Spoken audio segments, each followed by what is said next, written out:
students, today we're going to discuss the fourth fat soluble vitamin, which is vitamin E.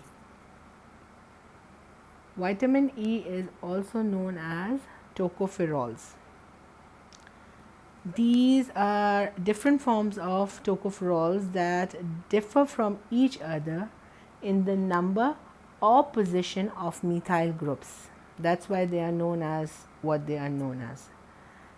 Alpha tocopherol, it is 578 trimethyl tocol. Beta tocopherol has a methyl group in positions 5, 8. So it is 5,8 dimethyl tocol. Gamma tocopherol 7,8 dimethyl tocol, and sigma tocopherol is 8 methyl tocol. The alpha tocopherol is the most active in vitamin E activity.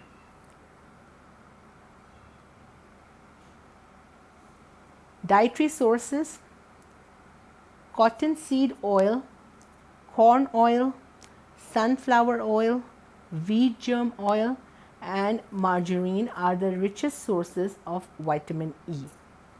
These are vegetable oils and all. And it is also found in fair quantities in dry soya beans, cabbage, yeast, lettuce, apple seeds, and peanut.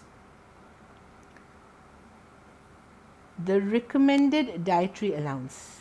The recommended dietary allowance, or RDA, for alpha tocopherol is 15 milligram per day for adults. The vitamin E requirement increases as the intake of polyunsaturated fatty acid increases to limit fatty acid peroxidation. This you will understand in the coming slides, that why we need more vitamin E, because vitamin E is an antioxidant. So how it helps preventing the fatty acid peroxidation or limiting the fatty acid peroxidation that give you these peroxides that are harmful for your body. Intestinal absorption: free tocopherols and their esters are readily absorbed in small intestine with the help of bile acids. Absorbed vitamin E is transported to liver, where it gets incorporated into the lipoproteins and is carried by blood to muscle tissues and to adipose tissues for storage. The placental transfer of vitamin E is limited. Mammary transfer is much more extensive. Thus, the serum alpha tocopherol level of breastfed infants increases more rapidly than that of bottle fed infants. So, it is secreted in milk. So, breastfed infants get vitamin E from the breast milk, and the bottle fed infants, they have less quantity of vitamin E depending upon the formula that they are using. The mechanism of action and functions. As I already told you that vitamin E acts as an antioxidant. So, this is the most important functional aspect of vitamin E, antioxidant property. What it does is it removes free radicals. Vitamin E is involved in the removal of free radicals and prevents the peroxidative effects on the unsaturated lipids of the membrane, and thus helps maintaining the integrity of the cell membrane. When you were studying lipids, you have studied this lipid peroxidation and how there are different steps of lipid peroxidation. So, it is talking about that vitamin E acts as an antioxidant to remove the free radicals that may cause harm to your body. Vitamin E prevents peroxidation. Now, what happens, how it prevents oxidation? It limits the peroxide radicals. Once the peroxidation has started, vitamin E or alpha tocopherol reacts with the lipid peroxide radicals that are formed by peroxidation of the PUFAs before they can establish a chain reaction. So, acting as free radical trapping antioxidant. So initiation has started. Then when it is the continuation is taking place, vitamin E can stop the peroxidation there. The tocopheroxy free radicals, free radical products formed in this process are relatively unreactive, and ultimately they form non-radical compounds.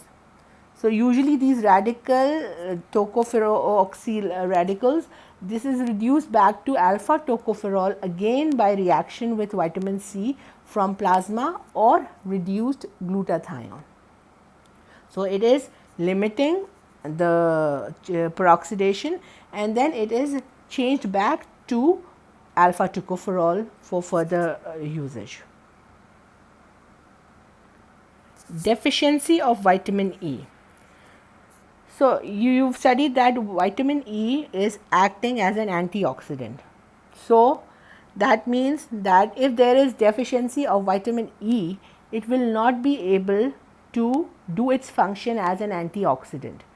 So it can cause muscular dystrophy.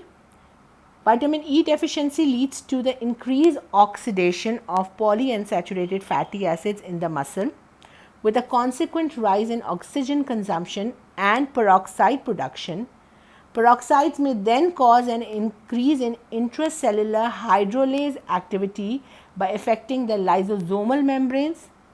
Those hydrolases may then catalyze such breakdowns in muscle and produce muscular dystrophy.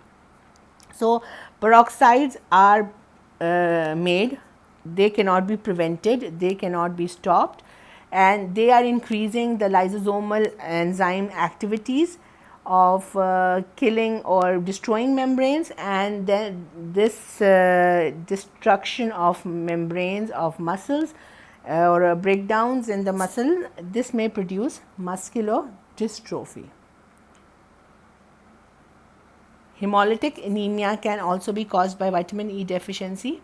Low tocopherol diet may produce low plasma tocopherol, thus increased susceptibility to hemolysis due to these peroxides and diluric acid. Okay. Extensive edema, reticulocytosis, thrombocytosis and thrombus formation in blood vessels increase susceptibility of the RBC to hemolyzing effects of peroxide and diluric acid is observed. So these peroxides cannot be stopped by vitamin E because of its deficiency, and they are going to go to the membrane and destroy the membrane of RBCs, causing hemolytic anemia. Aggravated by diets rich in essential fatty acids. Okay, so if you're taking more fatty acids, more peroxidation is taking place, vitamin E is already deficient, so you'll have more hemolytic anemia, more muscular dystrophies.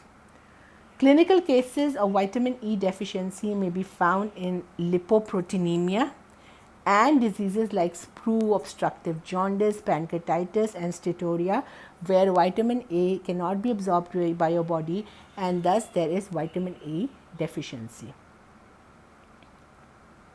So here we end the fat soluble vitamins, and the next lecture will be of water soluble vitamins, inshallah. Thank you.